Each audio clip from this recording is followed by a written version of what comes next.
We now begin the 18th lecture in the series of memorial lectures. This lecture is in memory of Jean-Paul Sartre, a French philosopher, playwright, novelist, political activist, biographer, and literary critic.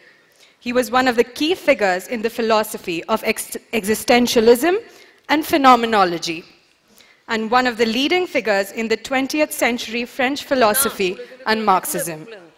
His work has also influenced sociology, critical theory, post-colonial theory, and literary studies, and continues to influence these disciplines. This lecture is titled, "How Can We Use Marxism Today?" and will be delivered by Professor Gayatri Chakravorty Spivak.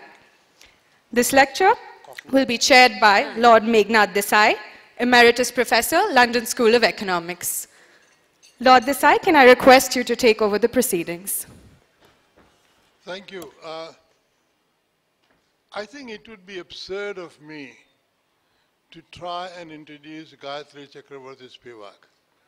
People will say, we all know about her. Who the hell are you?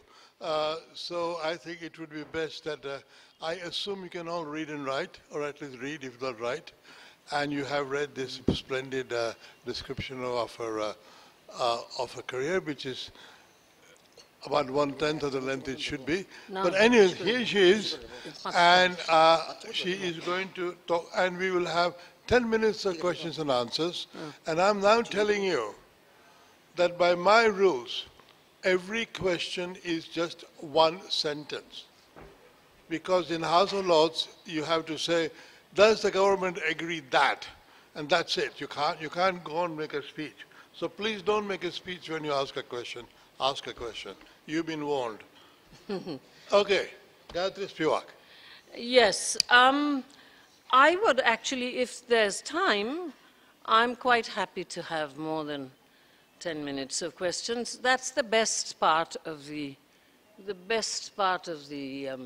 proceedings for me. We are starting exactly at 2, which is wonderful, and Meghnad is the most wonderful chair that I have encountered, because he didn't bother to say that I was only next to Aristotle. So I don't have to say anything to him either. I'm happy to be sitting beside him.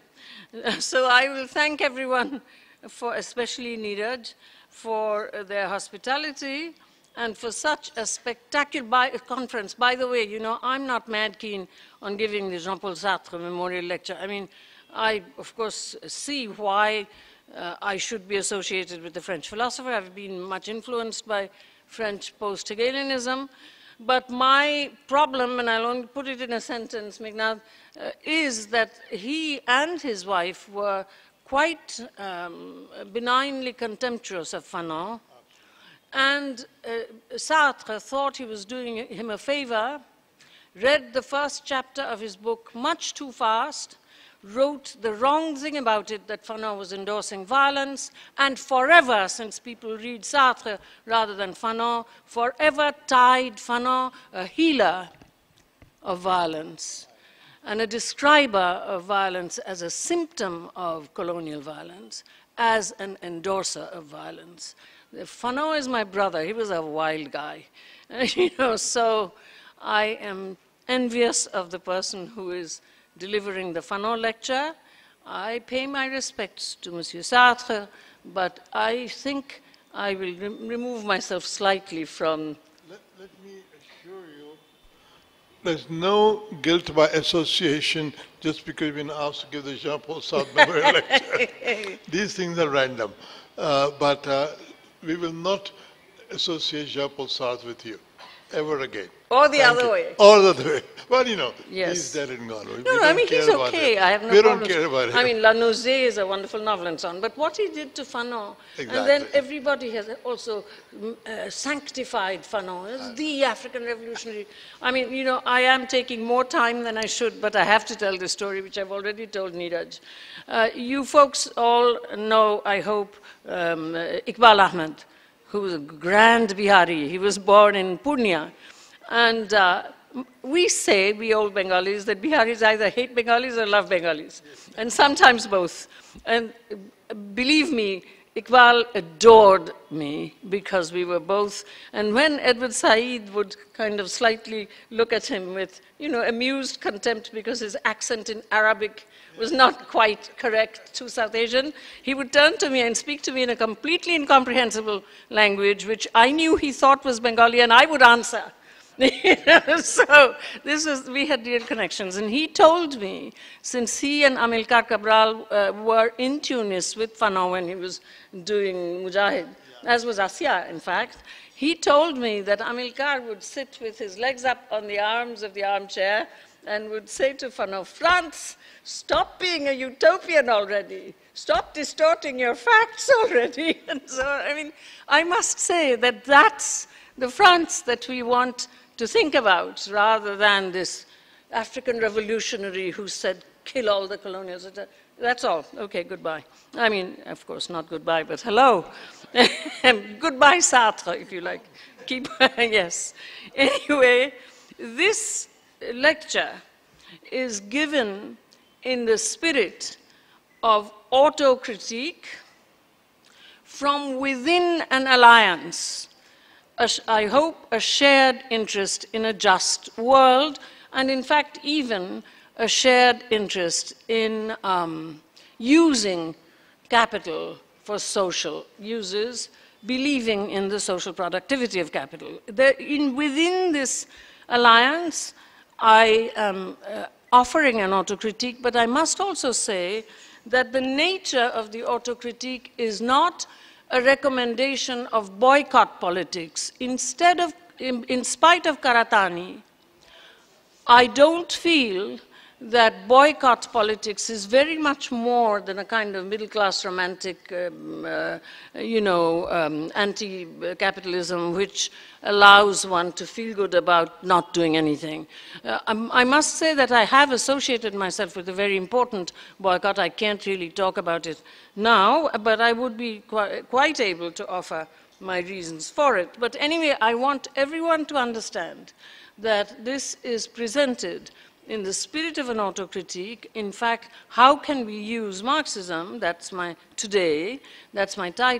Autocritique was certainly a part of Marxism. I'm a West Bengali, so that I have a certain connection with a certain sort of Marxism, which communism is what one should say, which most people would know here. My uncle, this is an international audience, so many wouldn't know, but my uncle was Gyan Mujumdar, so, who gave me capital at the age of 15 and so on. Not him, 15, but myself, of course. But at any rate, so therefore, within that tradition, we always knew that at the end of the day, even when you were in, quote, practice, unquote, you sat down together and engaged. Those were the good old days. You engaged in what went wrong, what might go wrong, what, although it seemed right, was not quite right, and so on.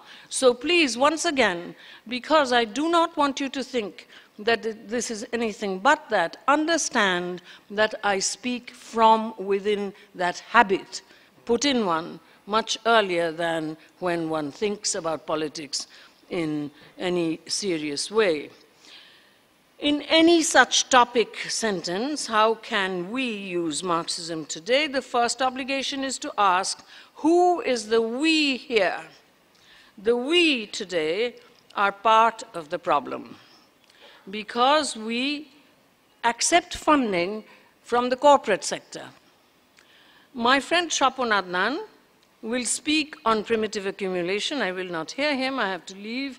He will, of course, I know, I'm just looking at him. I know he's there. He will, of course, remember that the title of that chapter is the so. Of course, there's a lot about primitive accumulation, but that famous chapter, the title is the so-called or sogenannte primitive accumulation.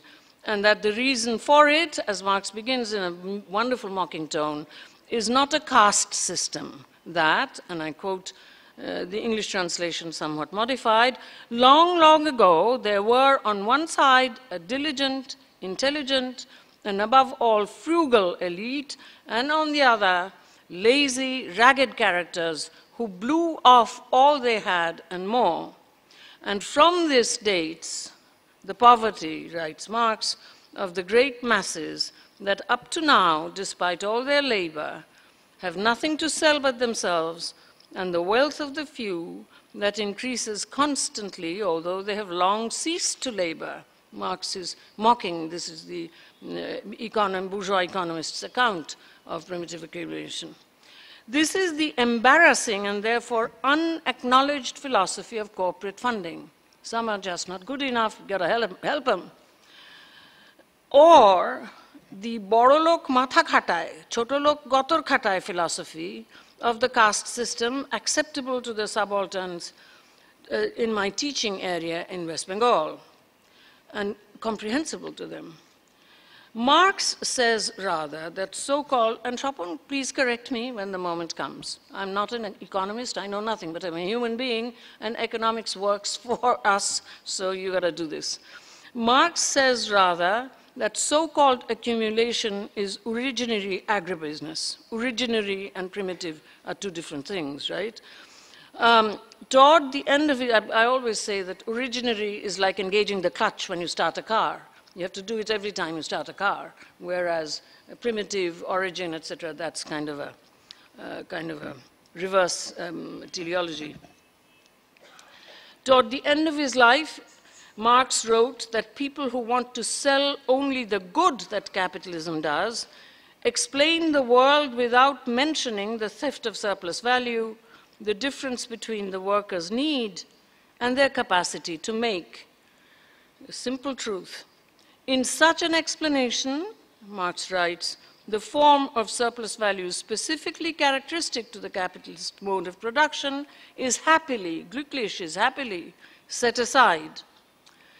That is also the philosophy of corporate funding, reporting all kinds of good results and hiding the bad results. Proof of the good results are based on bad research. So, for, quote, us, quote, today, the way to use Marxism would be to go toward analyzing and exposing those facts. How corporate funding also at the same time destroys people by remote control. By remote control, how poorly it reports the evidence of its achievements. If we want to use Marxism, we must understand that Marxism, that we are not criticizing people. Marxism is not kneecapping. We are not criticizing people like Bill Gates or the top of the administration of CARE or the workers at DFID who typically offer us funds or resources. This is why Gramsci said that Marx's project was neither psychological nor moral. They are people very good at business who must either offload monies at the end of the year for tax purposes if they're individuals, and if your assets are $93.2 billion, what you have to unload is a good bit. So either unload monies for tax purposes if they're individuals, or report success if they're NGOs supported by corporate funding, or by departments of government supported by revenue. Their philanthropy or service is often well-meant. As I say, one really must keep oneself from kneecapping. That way, madness lies. Nothing good can ever happen if one thinks by violence one solves a problem. I would very easily be violent if it solved a problem, but alas, you know, casting the women. Spoke off the mic. But anyway, therefore, their philanthropy or service is often well-meant. It is just that the evidence of success is not reliably researched. Our obligation, how do we use? Our obligation is to research these texturally by earning the confidence of the subaltern beneficiaries and act on the difference between social fact and annual report. I use the word confidence, but I sometimes use the word right, earning the right, texturally, and I'll be happy to talk about these things, not structurally alone. Remember, if we part of the problem are going to use Marxism, we cannot just continue interpreting. We must make change. It is a heterogeneous dialectic of knowing and doing. For example, DFID, Department of International Development, the UK's Office for Alleviation of Extreme Poverty, used to have workshops for primary schools in my home state of West Bengal. Perhaps they still do, I wouldn't know. They report a good deal of success, and even such reliable journals as Seminar congratulated the improvement they were bringing about in primary education. The primary school teachers enjoyed going to these workshops. They were the most unusual entertainment for them. You must realize that everything I say in this mode, rather than high theoretical mode, which is what I do and enjoy doing, everything said in this mode is actually said from hands-on experience. So it'll sound like narratives, and they are narratives. So high unusual entertainment. They did well, except there was no one at the schools to check if they were using whatever they had actually learned. And of course, nobody checked if, now this is very, very important. To be equal is not to be the same. Human beings are historically differently produced, and long-standing historical crimes, class or caste apartheid, gender apartheid, long-standing historical crimes ruin the knowing machine, the epistemic machine. If we don't believe that, then we believe historical crimes, millennial historical crimes, have no effect. We might as well burn the universities and encourage our children to commit historical crimes, because they are quite often extremely satisfactory for the people who have the right and privilege to do so. So therefore, to be equal is not to be the same. It's a mistake made by the liberal middle class. The connection between, so therefore, nobody checked. This thing is hard to check. This is textural stuff. Nobody checked if the line of connection between the knowledge management style, workshops, and actual pedagogic behavior was present in their backgrounds. That the results for those of us who did check would therefore, since there was no such connection, results would be zero. I have commented on this wonderful song, which you may have actually heard me not so much sing but comment on, that I heard from very wonderful female activists in Talikola. Okay, Modhamgram actually, but they'd gone to Talikola. And they played me the video, which then I also saw played abroad, the song was Pon Debona, Pon Nebona. We will not give dowry and we will not accept. And of course, you know, there was no entertainment in those villages, and therefore, rather than just listen to things, they could sing, not because essentially they're rhythmic like the blacks can play basketball, but they sang and danced well, especially with these very benevolent ruling class people. So it was just fun, in fact, quite a lot better than they. It was a fantastic thing, and they were smiling away. This was taken as proof that they had done something for the dowry system being abolished, except, of course, no one ever goes back with the right earned that they would be able to see. Nothing happened, because that line from happy and elegant performance and actual reasonable behavior was not ever made clear. And so therefore, this kind of, quote, proof, unquote, is not only unreliable, but irresponsible. And you see a lot of this if you happen to live in the city which has one office of the United Nations. Unfortunately, I have to be always welcomed as honorary member of the UNIFEM and the Beijing plus 25, 35, 55, maybe even 100 one of these days. I want to live long. Between the knowledge management, okay. I could elaborate. I just did elaborate, which means I will take longer. Most so-called resource persons did not bother to mention these things because it was a species of speaking truth to power. Perhaps. Someone I know well, Bangshu Gopal Chaudhary, was a head teacher in the area. I had an unrelated chat with him just 3 days ago. He was removed as a resource person about 10 years ago because he dared to say the things that I just said to you.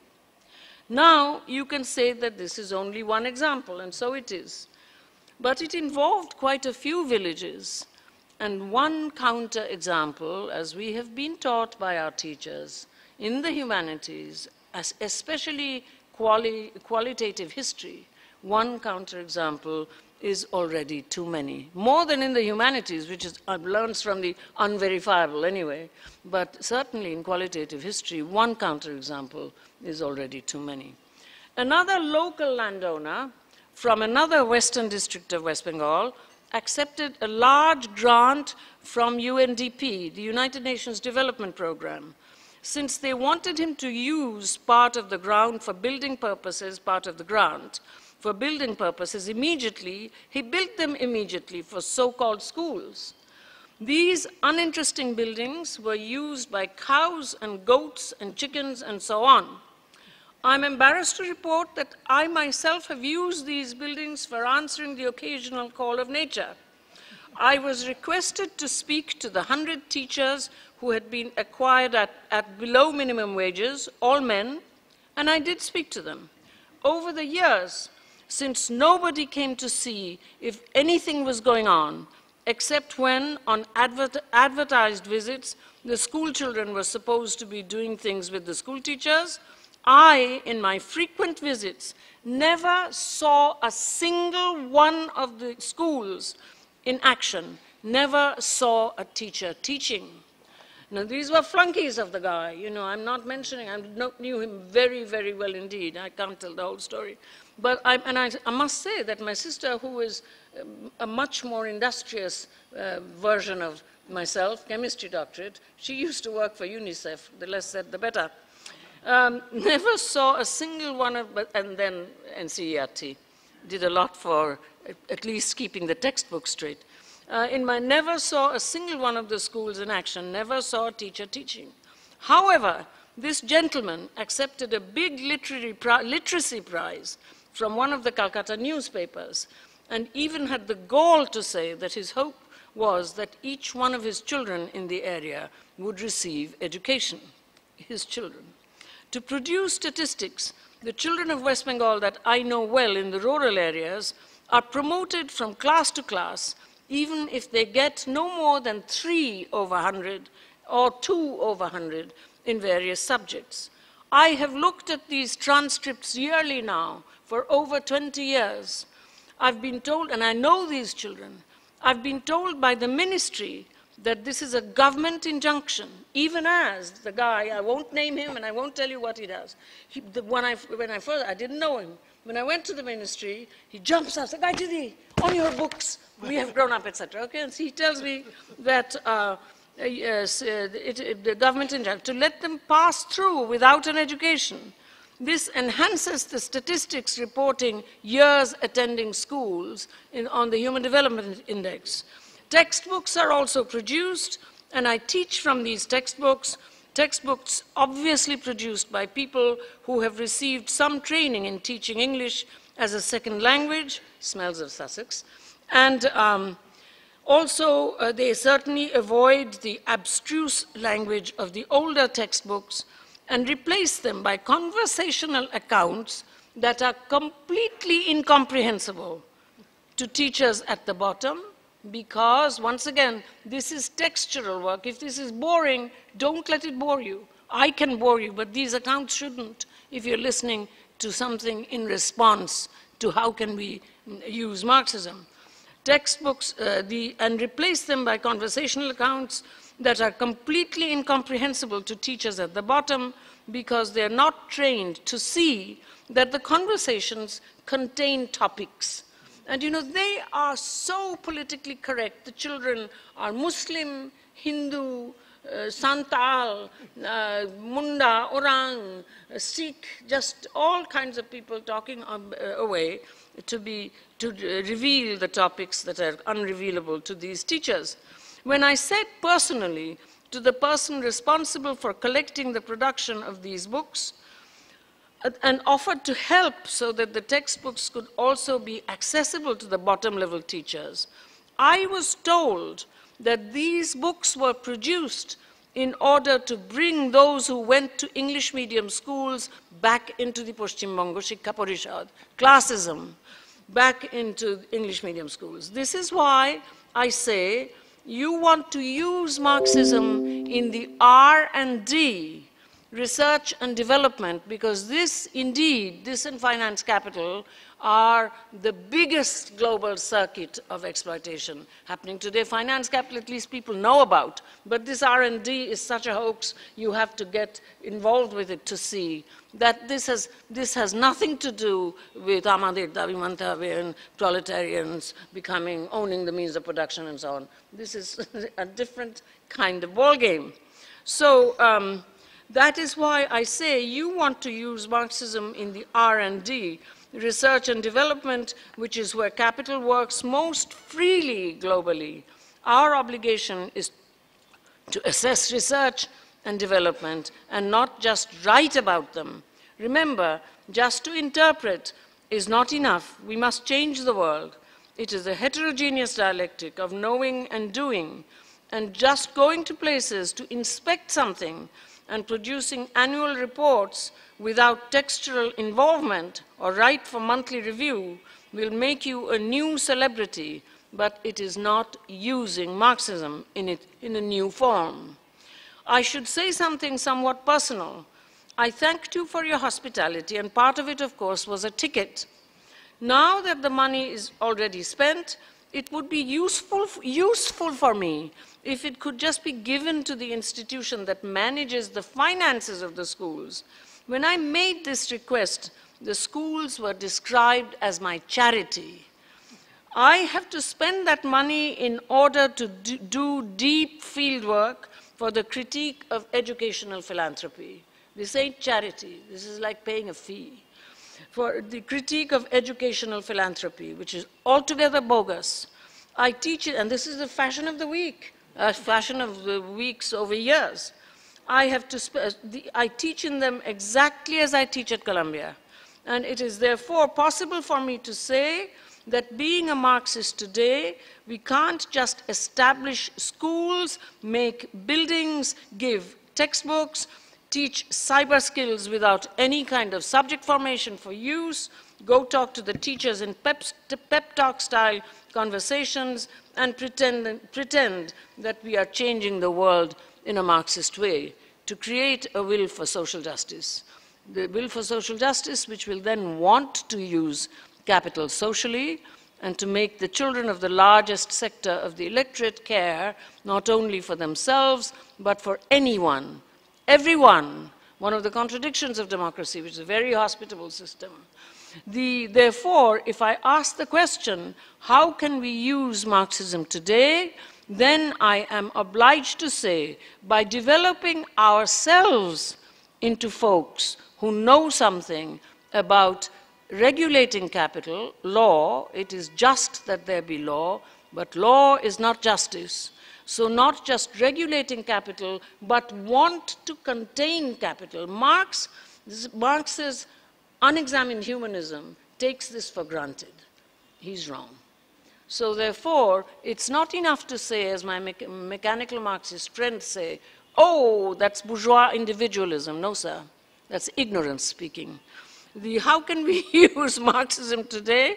Then I'm obliged to say by developing ourselves into folks who know something about regulating capital rather than simply accepting the tax breaks of the corporate sector as funds for researching development endlessly with poor evidentiarity. Remember again, I say nothing personal. It is just important also to remember that Bill Gates, a very charming man, is worth $93.2 billion, more than $93,000 million. It testifies to his intelligence and to his goodness that he is willing to give it away. But it is not to use capital socially, to make sure of which we have to take the immense and generally failing effort to create the will for social justice in those who are being, quote, developed. Remember, I'm a colleague of Jeffrey Sachs, and the one problem, and we are often put on the same committees because of my ethnopolitical agenda in putting me down there. You see, because I'm female, I'm known as being a, quote, radical, I speak English good, and I'm aged, and I'm colored. I mean, you know, good, race, class, gender, age, man, I win, yeah, all of them. But all of them.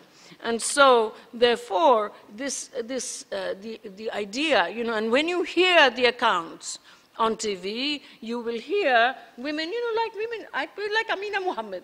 She is speaking on video about how wonderful these men. What does she know? Zero. You go and visit the damn millennium villages, and you see that what does not happen is a sense of property in the so-called villages. Why? Because they do not want these damn things. I mean, you know, to make people want to shit in dirty latrines rather than wonderfully under the sun with friends, you know, this is, you have to do something more than just, so you do it, you know, that's, enforcement is not going to do a damn thing. So, I mean, in that way, then addiction could be cured by just talking. Isn't that so? But it is not to use capital socially, to make sure of which we have to create the will for social justice in those who are being, quote, developed. So far I have said that the evidence is not texturally secure, but, and this is also important, even if it were, it would remain top-down philanthropy, preserving the caste system upon which primitive accumulation is based. Boro lok matha khataয়, choto lok gotor khataয়. Marx's unacknowledged humanism that could think that ownership of the means of production would allow the worker to use quantified labor power, he said abstract average, of course, to use quantified labor power as a homeopathic means to social justice rather than self-enrichment was unfounded. And our task, given the evidence of big business, loss of social importance of the working class, the managerial co-optation of the working class among the labor aristocracy, outsourcing division so that no one can, in fact, I mean, we know Seattle, Genoa, Onona Bhattaji, you name it, the labor movements cannot be brought together anymore. The manager, and so on, is also to realize that humanism itself is not supportable, that becoming human is like the structure of a rape that cannot be explained from within the animal-human difference. Everybody of the male philosophers, mooching, have talked about it as transcendental, you know, when Kant tells Locke it's something that you cannot prove legally, but on the other hand, you need it in order to be able to philosophize, synthetic a priori. Well, that's like a rape, man, which is why in mythology, you have all these stories of rapes. We are, after all, literature teachers, which gives us great Europa loved the bull. She didn't love it at all, you know. But at any rate, so, and our task, etc., becoming human is the Anthropocene. Anthropocene is not something that began with the Industrial Revolution. Therefore, a feminist project bigger than simply the method of Marxism would be to acknowledge that the real education into a way for social justice, which is absolutely required by everything that Marx, as the heir of German classical philosophy, a critical heir, someone who wrote the phenomenology of capital rather than simply of the mind, we need to dehumanize in education so that the resident contradiction of democracy can be given as intuitions and habits to the children of the largest sectors of the electorate. Therefore, given the nature of big business, we cannot only stop at what it takes to give away $20 billion when you have nearly 100,000 million of them. Therefore, how can we use Marxism today if it relates to our particular way in this room today? Would have to do more with engaging in researching, research and development. We must read Marx critically, as our conference wisely requires. This kind of historical criticism was already indicated by Marx and Engels. Let us consider Marx and Engels' introduction to the final edition of the manifesto published in 1872. Many, many of you, perhaps most of you, know it well. But it's not, certainly Derrida didn't talk about anything but the ghost of the whatchamacallit, because they saw the ways in which revolutions failed in 1848 and 1871. And this is not an esoteric document, right? I mean, it's just their own introduction, a last published thing, and it's been translated into English a million times. The ways in which revolutions failed in 1848 and 1871, they clearly stated, I quote the English translation, no special stress is laid now on the revolutionary guidelines in this text by us. That's what they say about the Communist Manifesto when they are producing. They are saying, read it historically, children. Their word is Maßregeln, proposed at the end of section 2. Don't do it. Also because, and I quote again, the immense and continuous development of big industry, their words are die immense Fortentwicklung der großen Industrie, big industry, in the last 25 years, and the failed revolutions, of course. Today, the program has become outdated. Veraltet. That's what they write in 1872 themselves about the Communist Manifesto. Then they comment on the changes in the political situation, and thus they warn that communism will relate to today's world in 1872 differently.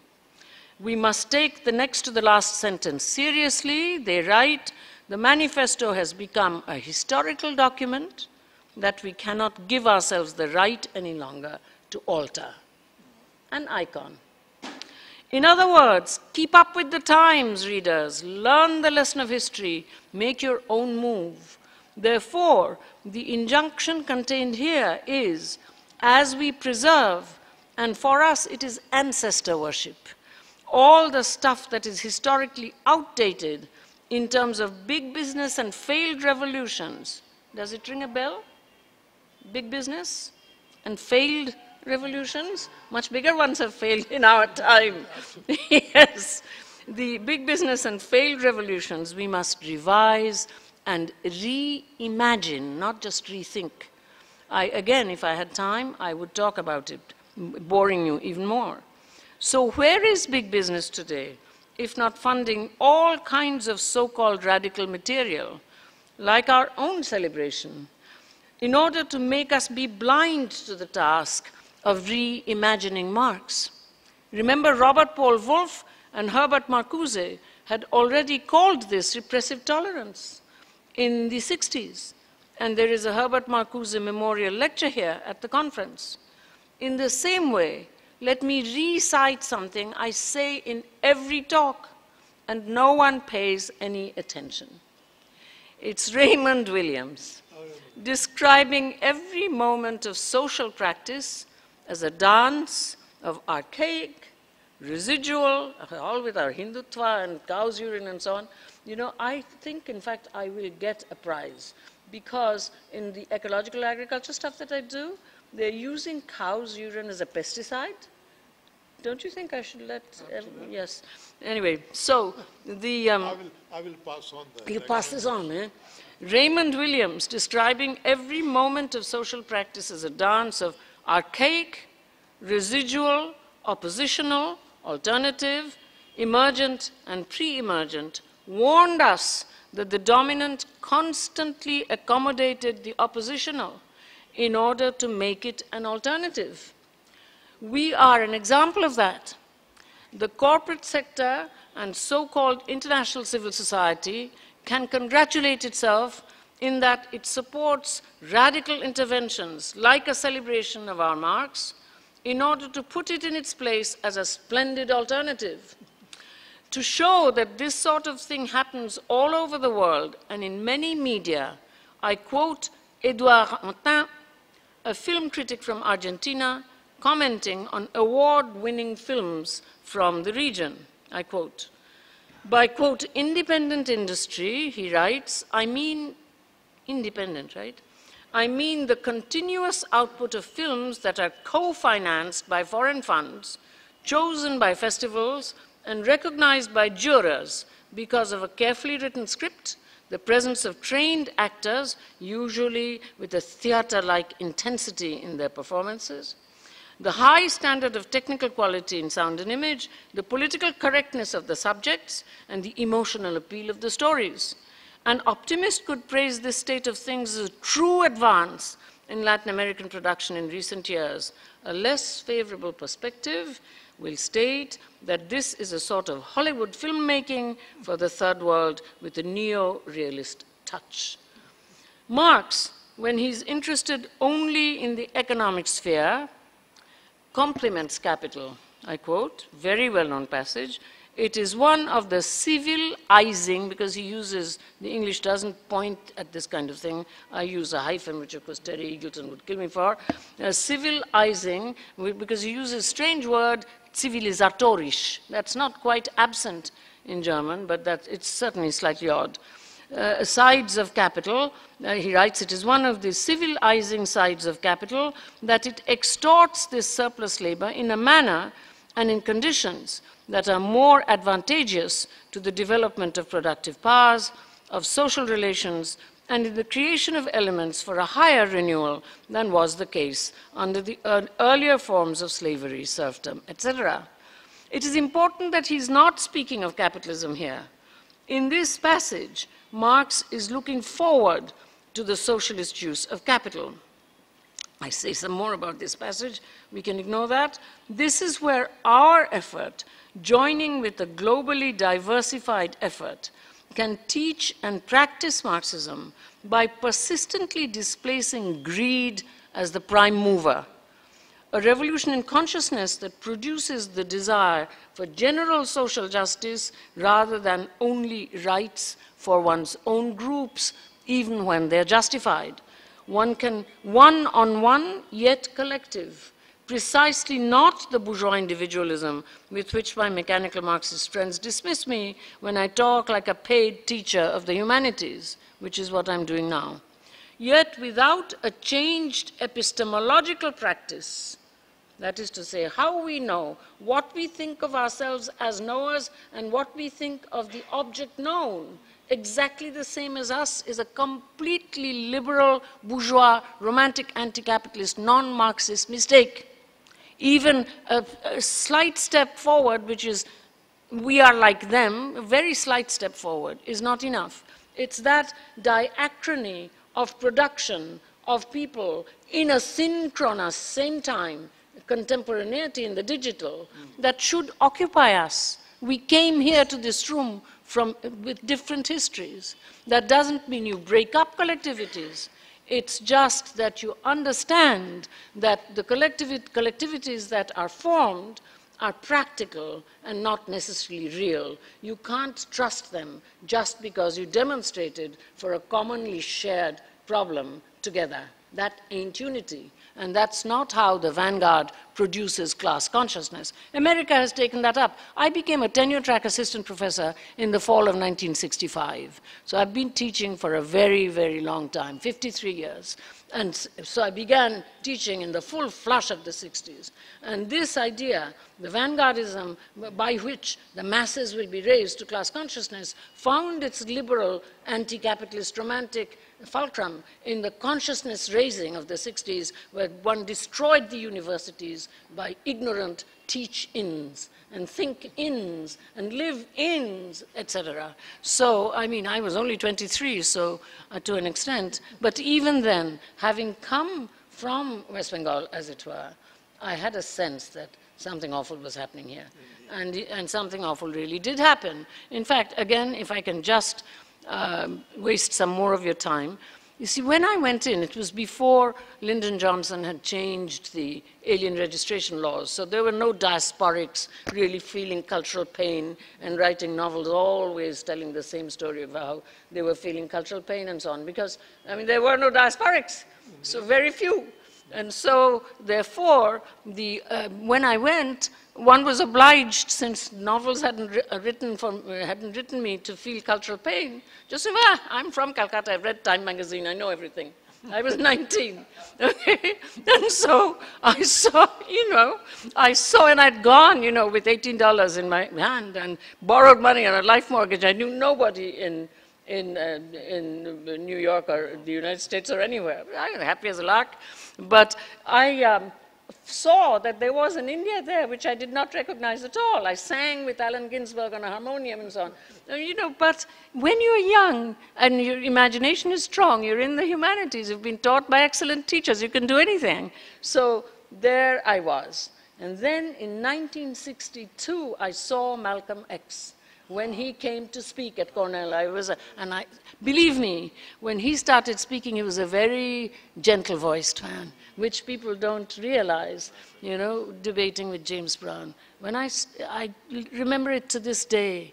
I was fortunate enough, because I was in an honor society, Telluride House, to sit down at the same table with him to eat. But I thought, my God, this is like Calcutta. Can you imagine?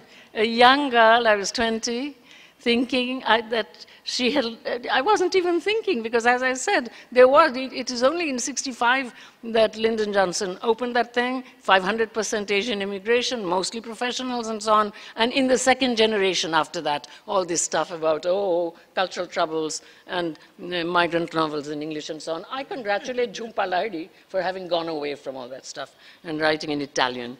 But anyway, to come back. So here is Marx's definition.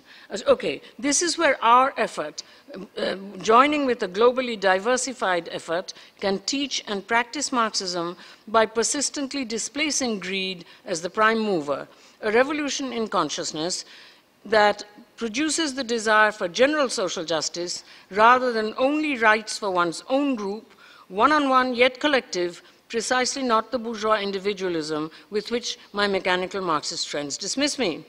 Yet, without a changed epistemological practice, there is no way that leaders or masses would sustain the regulation of capital that Marx proposes in the following passage. I remain somewhat puzzled by Samuel Hollander's explanation of Marx's laissez-faire bias, and I wish I could. I'm going to have to catch a train this evening, but otherwise I think I would have had a sit down with him, because I'm sure he knows more than I do here, but I remain puzzled. Here is Marx's definition of a regulated macroeconomy. The however and the if relies on the rearrangement of desire of which I speak.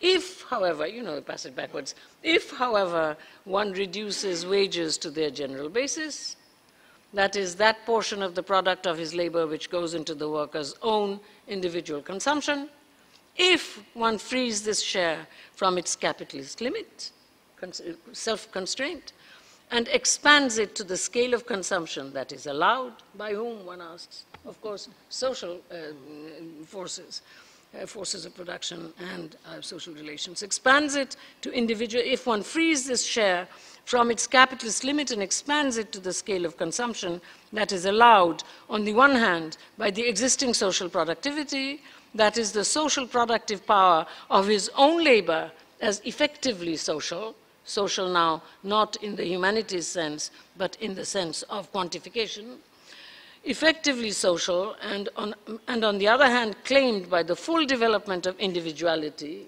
Here you have the unexamined humanism of using these two senses of the social without making anything clear. On the other hand, claimed by the full development of individuality, if one further reduces surplus labor and surplus product to the degree claimed by the given conditions of production, Can you think anybody doing this in the era of automation? Frigga Haug, the wonderful, wonderful, one of you actually heard me say this in Germany, Professor Brie. Frigga Haug made a wonderful suggestion that with automation one should actually have, the same amount of work but fewer hours and pay the same labor. But it's a very intelligent social justice idea. But can you imagine that kind of, I mean, we know what happens, right? So surplus product to the degree claimed by the given conditions of production, on the one hand, to form an insurance and reserve fund, on the other hand, for the constant expansion of reproduction, in the degree determined, determined is a big Hegelian word, it doesn't mean caused, in the degree determined by social need. If finally one includes in both, one, the necessary labor, and two, the surplus labor, the amount of labor that those capable of work must always perform for those members of society not yet capable or no longer capable of working. That is, if one strips both wages and surplus value of their specifically capitalist character, nothing of these forms remains then, but simply those general grounds of the forms that are common, gemeinschaftlich, like community, to all social, gesellschaftlich, like society. So that big anthropological division that had just been established by Morgan and would be picked up by Turney is undone. If you do this, okay? Then modes of production. Those general grounds of the forms that are common to all social modes of production. Now the thing is, yes, there was full employment in Soviet Russia, in China, and so on. But it was related to state capitalism, as we very well know, not this. So therefore, it's not like people can't understand this, cradle to grave, but those who cannot yet, and so on. But there happens something else as well. So unfortunately, as I wrote, is thank you for mentioning that old thing. And yes, I haven't changed my mind on that one. And it not only has to be done collectively, but permanently, because it has to be done generation after generation. This, I believe, is a gendered point.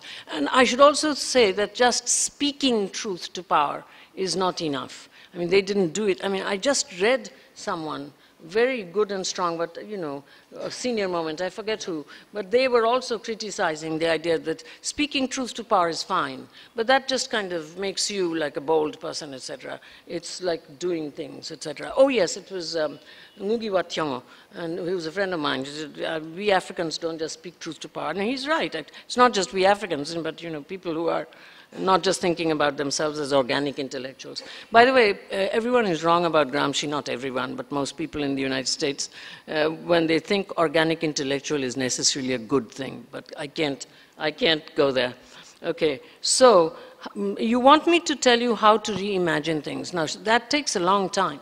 But what I would say is, imagination is something that is neither reasonable nor unreasonable, and I happen to agree with Papa Kant that if it works only by itself, then, it can really kind of become. Remember, once again, since I'm not running for national office, I can say this, that I was in the 60s, so therefore I have some experience of acid.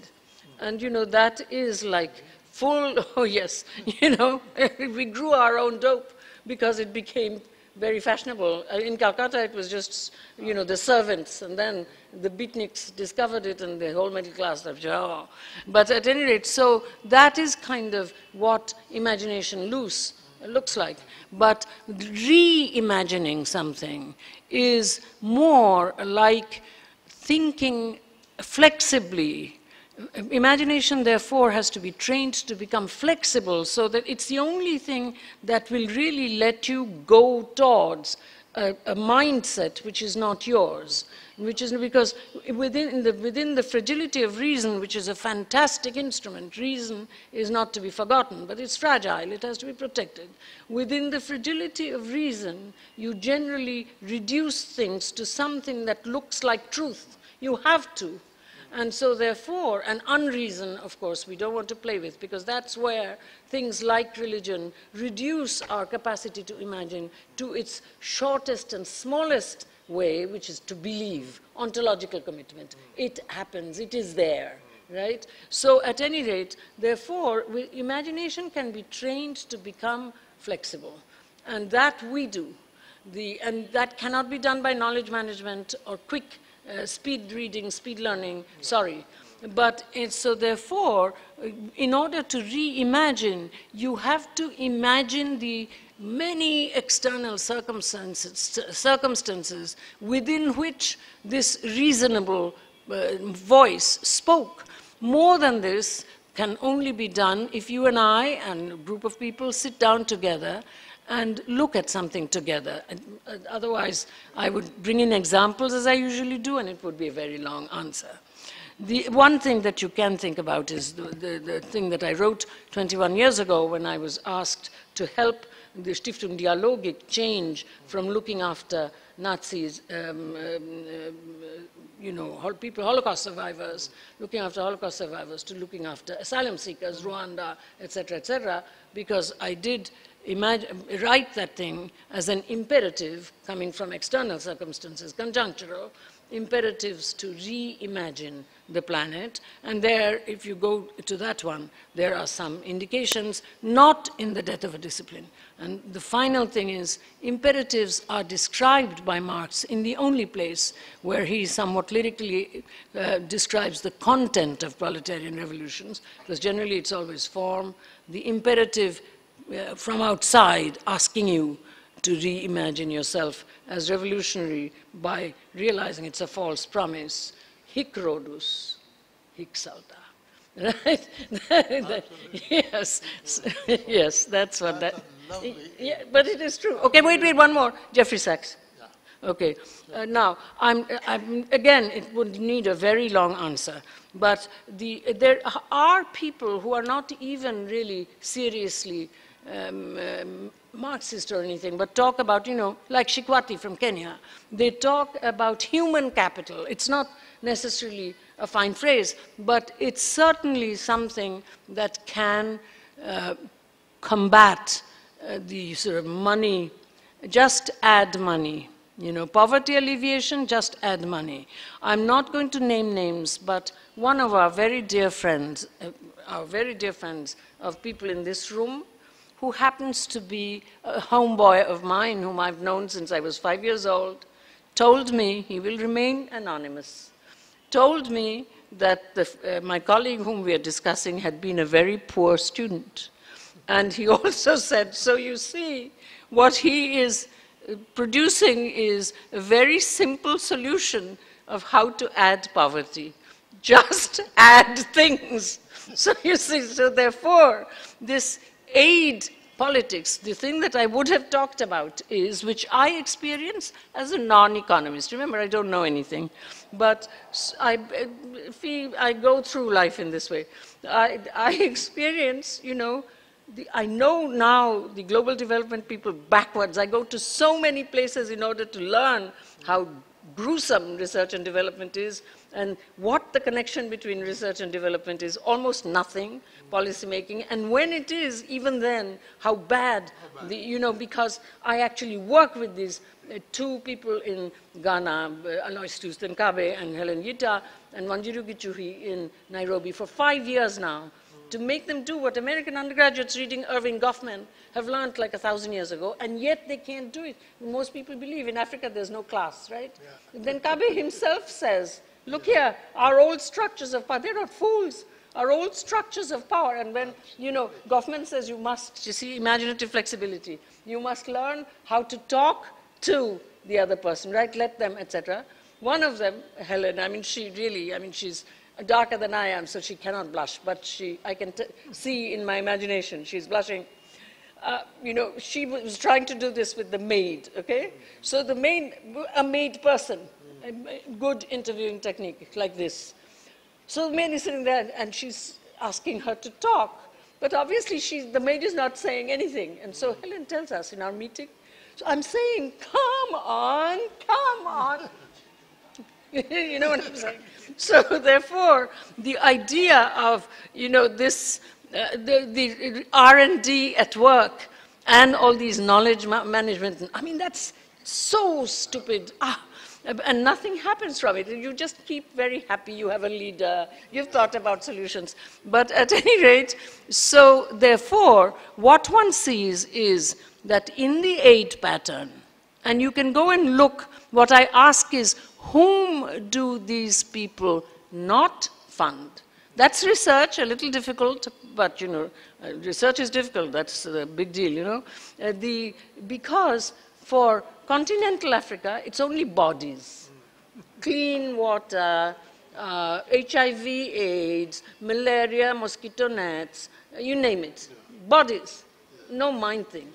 And higher education is exact reproduction of the old colonial, whatchamacallits, that the guy that Amartya fought, Papadopoulos or some names, with some Pasharov or whatever.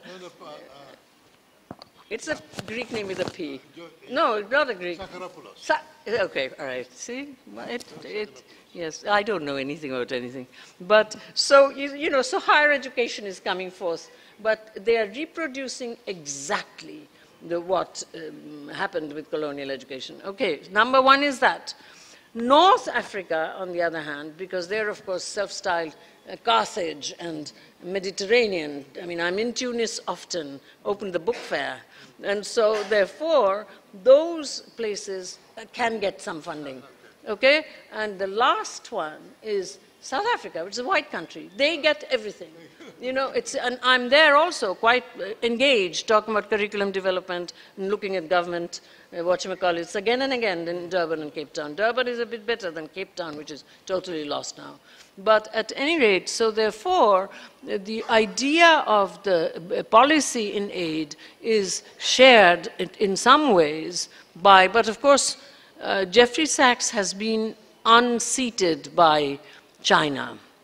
The involvement of China in Africa is a topic that I cannot begin to talk about now, but whoever asked me about reimagination, we have had a very successful meeting in Yunnan just last month, where I tried to think like a Chinese rather than a nationally competitive Indian or a dismissive, hostile US person, my country of residence and my country of citizenship. And therefore, I proposed the title, Imperatives to Reimagine the Silk Road. You know, One Belt, One Road, that stuff. And so, therefore, that's another issue. And I think Jeffrey Sachs and Bill Gates still hangs in, but Jeffrey, a very sweet man actually. Did you know he was born, but he was born in South Africa, did you know that? And if I come to his lectures, he knows what, because he and I have had many discussions, right? And then I stopped going to his office. If I come to a lecture of his, he comes forward and kisses me because he feels that I'm showing him some confidence, you know. I mean, he's a famous, world-famous person. I'm a nothing. But you know, yes. Anyway, so that's the end of my answers. Okay, good. So please listen to this man, okay? I'm not nothing. Quote, Meghnad Desai. Okay. Anyway, listen, thank you very much. And that was a great moment. And we're all very happy you were here. Okay, thank you. Thank you, Professor Spivak and Lord Desai. Can I request Dr. Sunita Lal to present a memento from Audrey's behalf? Do an unlimited dialogue one of these days. It will be great fun. Oh, my goodness. Thank you. Oh, thank you. Yes. Of course, as you well know, this one has been much changed by Engels many times. Yes. Oh, Jitata. Okay, here.